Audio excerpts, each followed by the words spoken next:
Hello and welcome to the Relax It's Retirement podcast with your host, Josh Leonard, where we talk about transitioning into retirement with intent. I'm Wendy McConnell along with Pete Belcastro. And how you doing, guys? Doing great. Doing great. Talking about retiring with intent. What if we could retire early with Oh, intent? I like that. Yeah, I got a few things for you here, and I think some of the ideas aren't as new as we think they are here.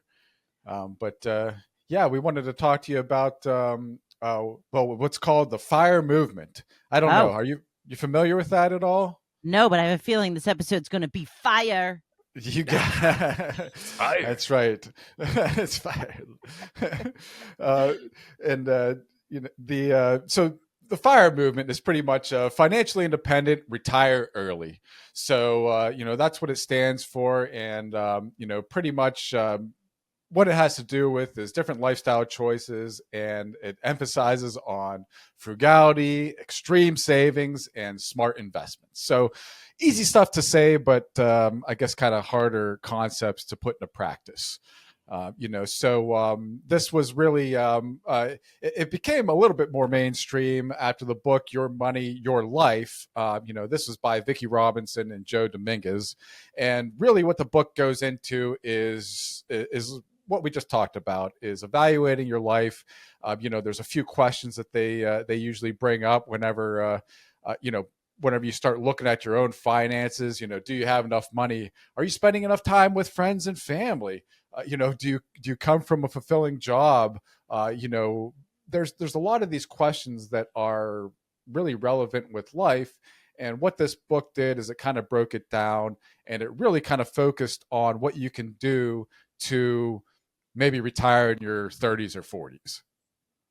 Wow, that's Yeah, early. that exactly. So oftentimes that's not on the front of our minds. Retiring whenever we're 30 or 40. We don't really start thinking about that. In modern times until we're like 65, right? 65 or even 70. So we know that 65 is that magic number that you have to get health insurance. Really, some of the key takeaways from the book is that it's for if you want to have any chance of retiring early, you need to be an extreme saver. You have to be really really hold your budget to a strict time schedule, so that everything is accounted for and there's really no waste at all. And you really have to be a smart investor. So you can't just look at things for the short term. It has to be a long term view. All right, so let's get into this. Josh, tell me, how do we go about this process if we want to retire that early? Because that's early. Yeah, I think the framework that is, I think, stunning to me and amazing that people can do it is they're saving about 70% of their income in order to achieve this. I mean, we advise folks like, hey, let's try to get to 15% savings, right? And that's good for a traditional retirement.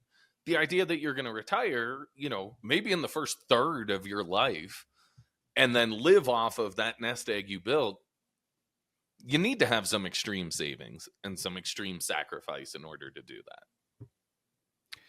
Yeah, and oftentimes that doesn't align with reality. Whenever you have kids or maybe a medical emergency comes up, it's tough to put away that amount of money. And really, most of the clients that we deal with are not in their 30s or 40s. They are more traditional, retirees and people that are about to retire. And so I wanted to see, because this is on people's minds, how does that relate to somebody about to retire? So I think that this FIRE movement, this financially independent, retire early. Maybe it doesn't have to. That E doesn't have to mean early. So it might be financially independent, retire elevated, or retire empowered, or energized. Or I really like financially independent, retire extraordinary. So here's some tips, and some things that we came up with that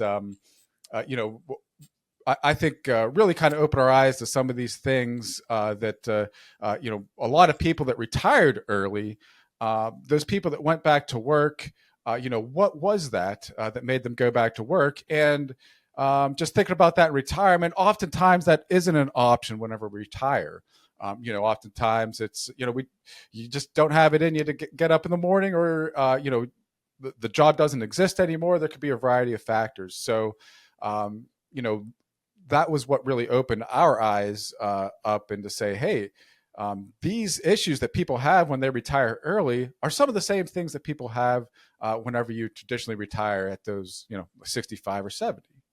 Yeah, and I think we run into it where, maybe retirement is getting closer and they're worried, hey, I got a new boss and maybe my job's not the same. Maybe I need to reevaluate my retirement goals. And maybe retiring early or extraordinary means just retiring a year or two earlier, not in your 30s, right? Maybe instead of 65, it's at age 62 or age 60. That's right. So evaluating your finances is probably the first place that we like to start. Do you have enough savings and investments to cover your living expenses, without relying on employment? That's pretty much one of the first things we talk about whenever people are looking to retire. That's and just looking at the stresses in people's lives. You mentioned that, the quality of life there. Financial stress is one of the greatest burdens that people carry. The second one is actually stress from work. So, this retirement thing can actually help resolve that easily. It's funny how those work hand in hand, huh, Pete? Yeah. You need the money, but so go ahead. Sorry. That's right. Yeah, absolutely. That's right. So, another big piece is, living a fulfilling retirement. So, whenever you do have the freedom to retire, what are you pursuing? Are you doing things that you love? Are you doing things that give back, to the community? So, and also enhancing, your financial security. So a lot of what we talk about in retirement is adapting that budget and sticking to it, kind of that frugal mindset that we talk about, prioritizing needs over wants. Well, and I have a question, because I have a friend who is in her early 50s and she has retired, and I hate her for it. So clearly she needs to take money from her investments until she at least turns 62 at the earliest, because she will not be able to get Social Security until then. So do you go with a plan that you take out a higher percentage from your investments in the beginning, say from 50 until 62, and then you're like, well, then I'm going to scale back and I'm only going to take out like 3%? Yes and no. It depends on your plan. So I think it's individualized. I think well, that helps a lot, so, Josh. Yeah. So just talk with a financial advisor, Wendy. We can help. I think there's some general things when you retire early, and I would say early is prior to age 65. We need to start factoring in for things like healthcare, because you are unable to go on Medicare. Healthcare is a gigantic expense for individuals. So, if your partner or spouse is still working, you can jump on their insurance. Okay, cool. That works. But for other folks, we might look at building up a savings bucket and spending down that savings so we can qualify for Obamacare or the health exchanges available in your state to help make healthcare more affordable for you. If you're retiring prior to 59 and a half, too, you need to be careful, because if you're taking money out of an IRA or a qualified account, unless you follow very specific rules, there's a 10% penalty there. So if your goal is to retire early, it does make sense to start planning ahead of time to build up, some tax diversification, put a little bit more in savings and that kind of stuff.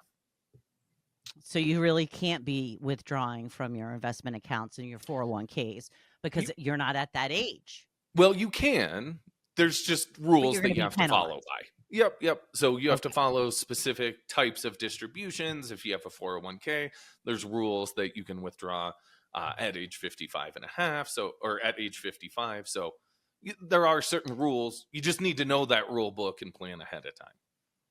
Gotcha. Okay. Well, thank you for explaining that. I appreciate it. Yeah, I mean, crafting that sustainable withdrawal strategy is really important, and understanding how things are taxed and the implications that, yeah, you think you have a certain amount of money, but if you try and take it out, it's, it's there could be penalties associated with that. We don't want to give away our money. You worked hard for it, right? I know I did. I don't know Yeah. about you guys. Well, and I think in terms of the FIRE movement, if you're saving 70% of your income, you're most likely maxing out your 401ks and IRAs and then plenty more. So you would be saving money after tax. You'd be paying the taxes and putting that money away in a brokerage or savings account anyways. So in these examples of someone retiring at 30 or in their 40s, just by the nature of how much they're saving, they're going to need to be saving in different taxable buckets outside of traditional retirement accounts. Well, and the whole idea of saving 70% is very intriguing to me. And you guys touched on it, saying how it's not very realistic. But like, what if it is somebody that's child free and all that? Like, are you able to buy a house if you're saving 70% of your income? I mean, obviously depends on how much your income is, but like, I mean, I would think that you would want a house. Yeah, and I think for a lot of these folks, part of that would be like, not buying the big 4-bedroom new house. You're probably buying a smaller home, something that you can pay off in a shorter time period. It also depends on where you live. Like, certain areas, the cost of living is so high that any housing expense is going to make it hard to save 70% of your income. Yeah, got it. Yeah, it's definitely interesting, to think about that this would even be possible and be able to live, especially in today's world where, I mean, the focus is on material things or these great experiences. I was reading about some of those shows at the Sphere, and it just seems just so amazing that you can really prioritize spending a few $1,000s on a ticket to see something for a couple hours. It's amazing that you can start thinking about those things. So you do have to really be willing to adopt a minimalist lifestyle to do this. But that doesn't have to be the case whenever we're looking at retirement. So even when we're looking at this, this FIRE movement, there's a few different ways that people could use this. There's like the fat FIRE movement, which is, hey, I don't want to change my lifestyle at all. I want to be able to retire and live the same as I'm living right now. So that takes a little bit different planning. There's the lean FIRE movement, which is, hey, I'm only living on I think really it's less than $25,000 a year, and so you're really just a minimal. And there's one that we talk about, and it's called the barista FIRE. And what that is talking about maybe getting a part-time job after you retire, so like a barista or something that, if you really enjoy coffee or doing something like that. So these are some of the things that you can think about in retirement. Yeah, I think this barista FIRE piece is like something that we talk about. We don't necessarily deem it that, but hey, part-time work, passion work, explore a hobby or something that, gives you a little bit of additional income, but it's not all income based, right? We're not necessarily trying to maximize income. It's more for social interaction, still deriving a sense of purpose, sometimes some bigger things than just the paycheck. Earlier this week, we were meeting with a client who retired, and he got a call from someone that he used to work with and said, hey, we bought this company out of bankruptcy. We're trying to fix things up there, and we need your help. And he said, well, I'll work there, and I'll work a couple days a week, but if I don't want to work there, it's not fun for me. I'm quitting. And if you don't want me there, just tell me and I'm done. Like, it's not a traditional job. And he said, he's quite happy to go in a couple days a week. It's mentally stimulating. He's acquired these skills over 40 plus years of working that he can share with the next generation, which is also emotionally rewarding. And they buy him lunch every day, Wendy. So, you can't really beat that kind of deal. Free meal every day. Come on. It's pretty nice. So you could just see that those are some of the concerns that people have when they retire. Like, I'm losing part of my social identity, or I am, That's who I am. I was a realtor. I know houses, and now I don't know what I am. So trying to figure out how to relieve some of those stresses and create some peace of mind. Having a part-time job like that in retirement really helps out. You can't really do all these things without having a good financial base. So that's really how we have to start with these things. Talking to people about, hey, reducing debt, simplifying your financing, and assuring that what your retirement and what you are doing aligns with your values and goals. So that's another thing that happens with people, is that even when they're on the job, is that this isn't fulfilling. This doesn't align with who I am. Yeah, I think for many times, and probably in our phase of life where you have kids and you're working all the time and you're busy, right? So sometimes we prioritize spending on convenience over being more frugal. Well, as you're getting closer to retirement and maybe the kids are out of the house or in college, you have a little bit more time. Well, then get rid of those expenses and do it yourself a little bit more, right? So I know for me, sometimes that's fixing things at the house. Like, I will have at-home projects that take a year that shouldn't take a year. So sometimes it's easier to hire someone and actually get it done in a timely fashion. But that is not the most frugal or financially savvy thing to do.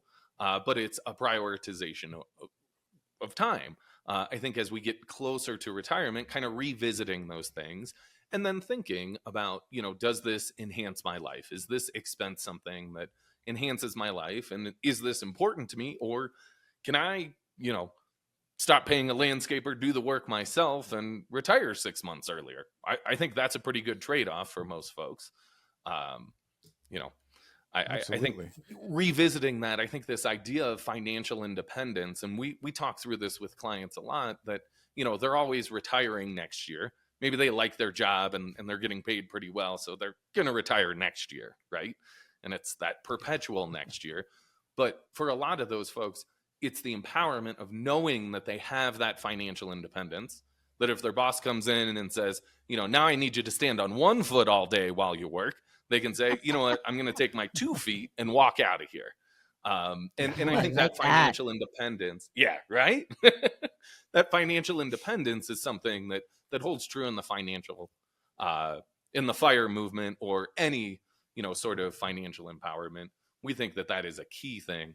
It's interesting to think that, there's a generation, I think, when Pete was doing his research on this, I was kind of surprised that it goes back to 1992 in this book. To me, I kind of think of it as, buy a van and hashtag van life, drive around and live off the land and not too much money and that kind of stuff. And, when I was a kid, Wendy, living in a van down by the river was not a good thing. No, it wasn't. Is that a good thing now? It is. It's cool. Van life. It's a goal. Like yeah. To eat berries and. That's right. Yeah. Okay, well, welcome to it. But it's a no, lifestyle. thank you. It's a lifestyle thing, Yeah. Yeah, So absolutely. that's So what you want? Yes. And I think there are a few different things that they found that are consistent with people that stay in that good place, stay retired, or stay doing what they want. And one big thing is having a growth mindset, and what we mean by that is have something that is really personal to yourself, that it's going to have some sort of self-improvement, that maybe continues your learning. So maybe it's something that maybe starting a business that you wanted, or pursuing hobbies, so having these outside activities that enable you to attend workshops or take extra courses, that really are meaningful and can lead to a richer life. Yeah, I think that's it. That balance of knowing your priorities, kind of enhancing your mindset around it is important, and an interesting piece of the FIRE movement. we talk about a lot of things as far as planning, and we never know what the future is going to be. We talked about some of those risks and things that are on people's minds, but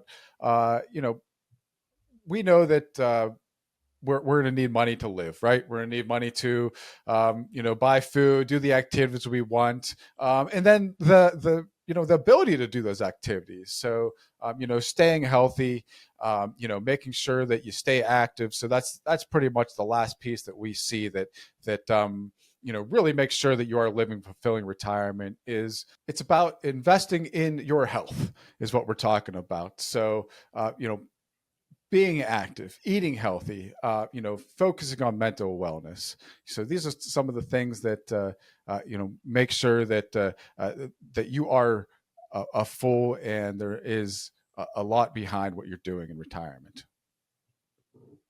Yeah, I think in terms of retirement at any age, health planning is critically important.